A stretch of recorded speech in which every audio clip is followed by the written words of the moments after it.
You are not your thoughts. A reminder. In a quiet village nestled between misty hills and ancient forests, there lived a boy named Evan. Evan was the kind of child who made others believe in kindness again. He would help the elderly carry their baskets, feed stray dogs with the little food he had, and smile at everyone he met. His heart was as pure as the first snowfall of winter. But life, as it often does, brewed a storm for Evan. One rainy evening, while waiting for his mother to return from work, a stranger, a man reeking of alcohol, swerved his car off the muddy road. In an instant, Evan's mother was taken from him. No goodbyes, no last embrace, only silence and endless, aching grief. Evan's heart, once so open and bright, began to change. At first, it was a small seed, a quiet anger. Why her? He would whisper into the night. Why not the man who caused this? Over time, the seed grew. Watered by bitterness, fed by sorrow, it became a creeping vine that wrapped itself around Evan's mind, suffocating the light within him. He stopped helping others. He stopped smiling. Where compassion once lived, suspicion and resentment took root. It was on one of those cold, heavy afternoons that Master June approached him. An old man with a serene smile and eyes that had seen lifetimes of sorrow and joy. Master June invited Evan to sit beneath the ancient willow tree by the river bank, offering him a cup of warm tea. They sat in silence for a long while, only the sound of the river whispering nearby. Finally, Master June spoke. "Tell me, Evan," he said softly, "do you believe that you are your thoughts?" Evan looked at him, confused. "What do you mean?" "Of course I am. I feel what I feel. I think what I think. That's who I am." Master June chuckled, a sound like the rustling of dry leaves. He pointed to the river. "Do you see how the water flows, carrying leaves, twigs, even debris from far away?" Evan nodded. "Are you the river?" Master June asked. Evan frowned. "No, I'm just watching it." Master June's smile deepened. "Exactly. Thoughts are like the river. They flow through the mind. Some are gentle, some are violent. But you, Evan, are not the river. You are the one who watches." Evan sat back, the words stirring something deep within him, but the anger inside him refused to loosen its grip so easily. He clenched his fists. "But I can't help it. The man who killed my mother, he walks free while his voice cracked, while I live every day with this emptiness." Master June sipped his tea slowly. "You believe that by holding onto your hatred, you are punishing him," he said. "But in truth, it is your soul that withers, not his." Evan looked away, his chest tightening. Master June leaned closer, his voice low, almost a whisper. "If a poisonous snake bites you, would you chase after it, trying to bite it back? Or would you seek healing for yourself?" Evan didn't answer. Tears welled up in his eyes. "You see," Master June continued, "the snake is long gone, but the poison remains, spreading through your heart. Every angry thought you nurture is another drop of poison. Every moment of hatred, another wound." The sky began to darken, and the first drops of rain kissed the earth around them. Master June stood, placing a gentle hand on Evan's shoulder. "You are not your pain, Evan. You are not your anger. You are the clear sky behind the storm clouds. You have simply forgotten." With that, he turned and walked away, leaving Evan sitting under the willow tree, trembling with emotions he could no longer name. That night, Evan couldn't sleep. The words replayed in his mind over and over. "You are not your thoughts. You are not your anger." For the first time in months, Evan looked up at the stars.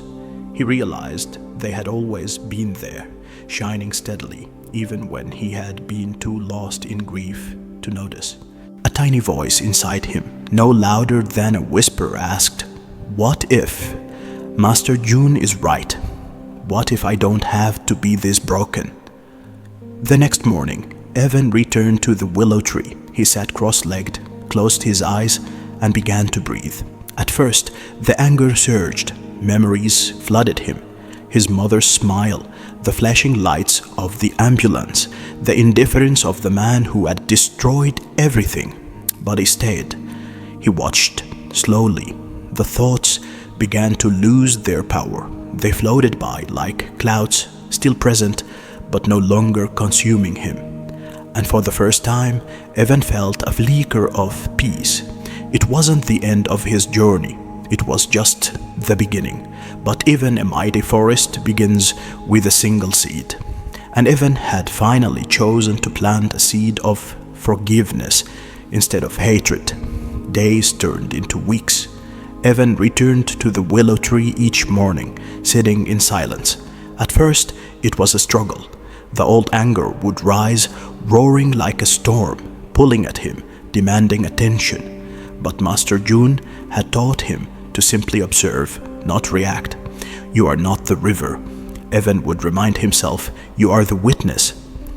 One chilly morning, as Evan was meditating, he heard shouting near the village square. Curious, he followed to the sounds.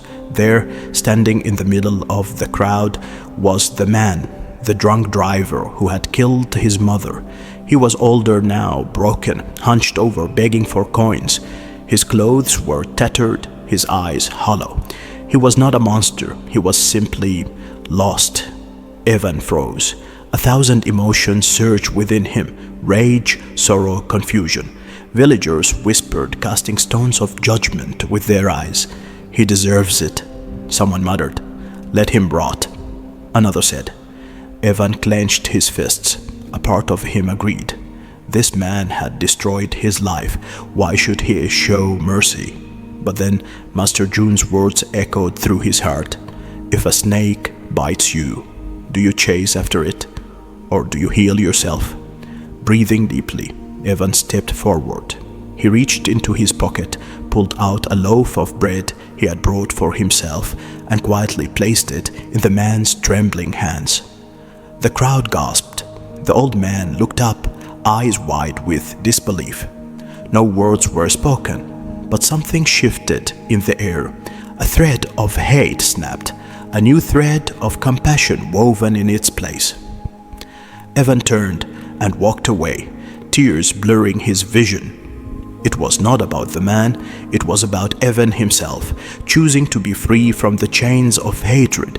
But life was not done testing him. That night, a fire broke out in the village.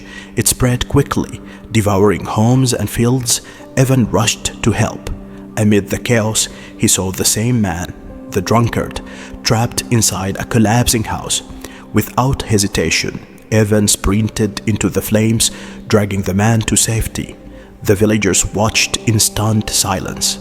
As dawn broke, Evan sat by the river, his hands blistered, his clothes singed. Master June approached, a rare look of pride on his face. You see, Evan, he said softly, compassion is not weakness. It is the greatest strength a human being can cultivate. But why? Evan asked, his voice hoarse. Does it hurt so much? Master June smiled gently. Because breaking the chains of hatred feels like breaking your own bones. But when the healing comes, it rebuilds you stronger than ever before. Evan closed his eyes, feeling the river's song, the warmth of the sun on his battered skin. For the first time in years, he felt truly alive. Would you be able to save the very person who once shattered your life? Tell me honestly in the comments. Years passed.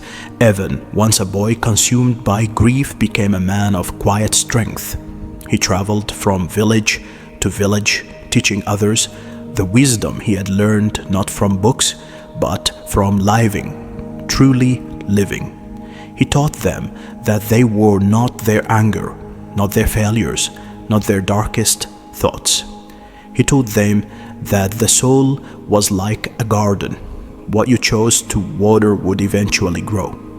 One evening, under the vast starlit sky, Evan sat with a group of young students. They asked him, Master Evan, were you ever angry? Did you ever hate? He smiled, sadness and joy mingling in his gaze. I did, he said. I hated so deeply, it almost consumed me. But hate is like drinking poison and hoping the other person will die. The students leaned closer, listening intently. It was only when I forgave, Evan continued, that I was free. Forgiveness is not saying what happened was right. It is saying, I will no longer let it ruin my life. One of the younger students raised his hand timidly. But what if the person never says sorry? What if they never change? Evan's smile deepened. Forgiveness is not for them. It is for you. It is your gift to yourself. It is how you reclaim your peace. The fire crackled softly, and the stars shimmered above like silent witnesses. Later that night, as Evan walked alone along the river bank, he spotted a young boy throwing stones into the water, tears streaming down his face. The boy reminded him of himself. Without a word, Evan sat beside him. They watched the ripples fade into stillness. You are not your pain, Evan said softly.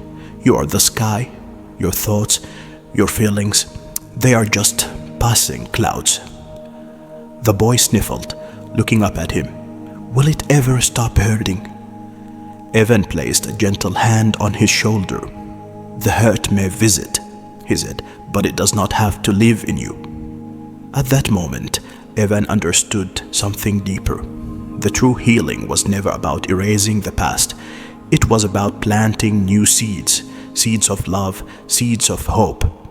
And as he gazed at the endless river under the stars, Evan whispered to the night, I am not my thoughts. I am the one who chooses which thoughts to believe. A tear rolled down his cheek, not from sorrow, but from gratitude, for pain had been his greatest teacher, and forgiveness his greatest freedom. Have you ever forgiven someone who didn't deserve it, just to free yourself? Share your story. Let's heal together.